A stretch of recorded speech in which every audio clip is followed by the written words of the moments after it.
ବସନ୍ତି ଆମ୍ଭ ଦେବତା ଶମ୍ଭୁ। ଆମର ଦେବତା ହେଉଛନ୍ତି ଶମ୍ଭୁ। ଆମେ କାମ ମନ୍ତ୍ର ଜପ କଲେ ମଧ୍ୟ ଆମର ଦେବତା ହେଉଛନ୍ତି ଶମ୍ଭୁ ବା ଶିବ।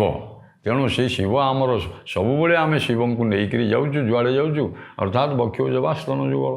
ଏଣୁ ଏତିକି କହିକିରି ଋଷିଙ୍କୁ ବକ୍ଷେ ରୁହ ଉରେଇ ଯୋଡ଼ିକିରି, ବକ୍ଷେ ରୁହ ଯେ ସ୍ତନ ଯୁଗଳରେ ତାଙ୍କୁ ଉରେଇ ତାଙ୍କ ଛାତିକି ଲଗେଇ ଦେଲା ଏବଂ ନିବିଡ଼ ଆଶ୍ଳେଷ ବା ଆଲିଙ୍ଗନ କଲା। କାମ ମୋହିନୀ ନାମକ ବେଶ୍ୟା। ଏବଂ ଶୀଘ୍ର କଲା କୋଳ ବିଭୂତି ଆମ୍ଭ, ଆଉ ତାଙ୍କୁ ନିବିଡ଼ ଭାବରେ ଆଲିଙ୍ଗନ କରି ବକ୍ଷୋଜରେ ନିଜର ସ୍ତନ ଯୁଗଳରେ ତାଙ୍କୁ ଗାଢ଼ ଭାବରେ ଆଲିଙ୍ଗନ କରି ଆଶ୍ଳେଷ କରି, ଆଉ ତାପରେ କ'ଣ କରିଛି? ବିଭୂତି ଆମ୍ଭ ଦେଶର ବୋଲି ତପର ବୋଳିଦେଲା ଚୁରି କାମ ମୋହିନୀ କର୍ପୂର।